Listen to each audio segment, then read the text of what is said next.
அனைவருக்கும் வணக்கம். நான் ரமேஷ் பேசுகிறேன். Tarot card reader, reiki healer and numerologist. இந்த self care, self love, self esteem சொல்லும்பொழுது புதுசான வார்த்தையாக நிறைய பேர் பார்க்குறாங்க, புதுசான விஷயமா நிறைய பேர் பார்க்குறாங்க. அப்படிலாம் பார்க்காதீங்க. நம்மளுடைய புராண கதைகள்ல இருந்தே இதற்கான எக்ஸாம்பிள்ஸை நம்ம எடுக்கலாம். ஸோ நான் இன்னைக்கு எடுக்கக்கூடிய கதை யாரோடையது அப்படின்னு பார்த்தோன்னா, பாஞ்சாலியோட கதையை தான் நம்மளுடைய மகாபாரதத்துல இருந்து எடுக்க போகிறேன். ஸோ மகாபாரதம் சொல்லும் பொழுதே நிறைய விஷயங்கள் அதில் குட்டி குட்டி கிளை கதைகளாக வரும். ஸோ பாஞ்சாலின்னு சொல்லும் பொழுது நிறைய பேருக்கு இந்த சம்பவம் கண்டிப்பாக நினைவில் இருக்கும். மகாபாரதங்களை பார்த்தவங்களுக்கும் சரி, படித்தவங்களுக்கும் சரி. பாஞ்சாலி சபதத்தை படிக்காதவங்க யாருமே இருப்பாங்களான்னு எனக்கு தெரியாது. ஸோ படிச்சிருந்தீங்கன்னா இந்த சம்பவம் கண்டிப்பாக ஒரு மனசில் எங்கேயோ ஒரு ஓரத்தில் நம்மளுக்கு இருந்துக்கிட்டே தான் இருக்கும்.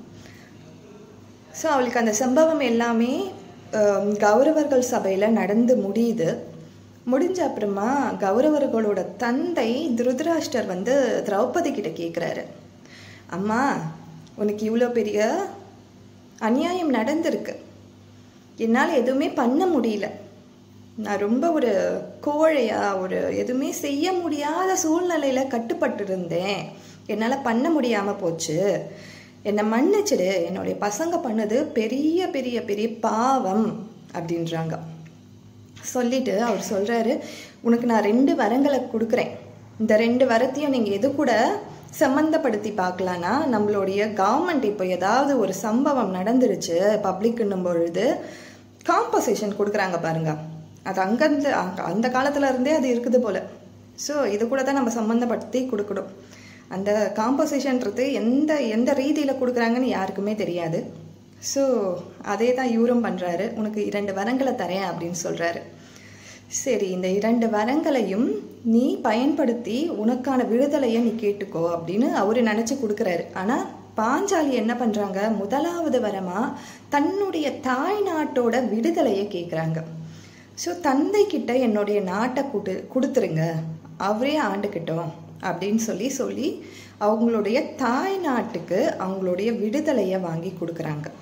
அடுத்ததா, இங்கே அடிமையா இருக்க என்னுடைய கணவர்களுக்கு விடுதலை கொடுங்க, அதே மாதிரி அவங்களுடைய ஆயுதங்களையும் அவங்க கிட்டே கொடுத்துருங்க அப்படின்னு சொல்லி 2வது வரமா கேட்குறா. சரி, 2 வரத்தையுமே கௌரவர்களோட தந்தை பாஞ்சாலிக்கு கொடுத்துடுறாரு. பிறகு கேட்குறாரு, இது 2மே மற்றவங்களுக்காக நீ கேட்ட வரம்,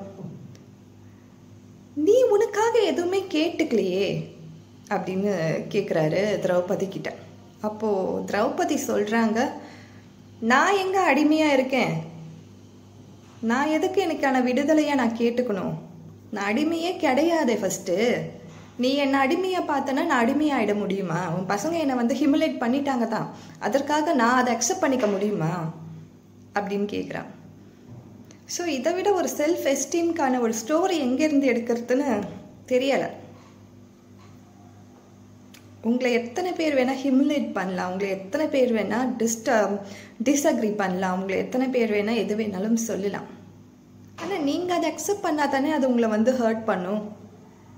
பாஞ்சாலிக்கு நடந்த சம்பவம்ன்றது கண்டிப்பாக ஒரு சாதாரண மனுஷங்களுக்கெல்லாம் நடந்துருச்சுன்னா அவங்க என்ன மாதிரியான முடிவு எடுப்பாங்கன்னு யாருக்குமே தெரியாது. ஆனால் அவள் கொடுத்த பதிலுன்றது, நான் எங்கே ஒத்துக்கிட்டேன், உன் பசங்க என்னை ஹியூமிலேட் பண்ணாங்க தான், இல்லைன்னு சொல்ல, ஆனால் நான் அதை ஒத்துக்கவே இல்லையே, நான் அவனுக்கு எதுவுமே பண்ணலையே, நான் அவனுங்களுக்கு அடிமையே கிடையாது, முன்னாடி நான் அடிமையாக இருந்தால் தானே என்னோட விடுதலைக்காக உன்கிட்ட நான் வரத்தை கேட்பேன், என்னை யாராலையுமே அடிமையாக ஆக்க முடியாது, நான் ஒத்துக்கிட்டா மட்டும்தான் நான் அடிமை, நீ சொன்னா நான் அடிமை கிடையாது அப்படின்னு சொல்கிறான். ஸோ செல்ஃப் எஸ்டீம்ன்றது நம்மளுடைய புராணங்கள்ல இருந்தே நம்மள கதைகளாக எடுக்கலாம்.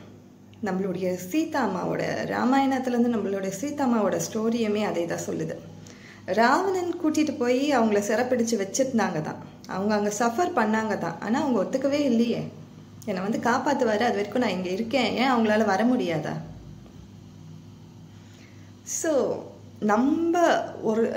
நம்மளுடைய தோல்வியை ஒத்துக்கிற வரைக்கும் இந்த உலகத்தில் யார் என்ன சொன்னாலுமே நம்ம தோல்வியாளர்களாகவோ இல்லைன்னா மரியாதை எனக்கு அங்கே கெட்டு போச்சு அப்படின்னு நம்ம நினைக்காத வரைக்கும் நம்மளை யாராலையுமே எதுவுமே பண்ண முடியாது. ஸோ உங்களுடைய செல்ஃப் எஸ்டீம், உங்களுடைய செல்ஃப் கேர், செல்ஃப் லவ் எல்லாமே உங்கள் கையில் தான் இருக்குது. அது மற்றவங்க கையில் கொடுத்துறாதீங்க. Thank you so much.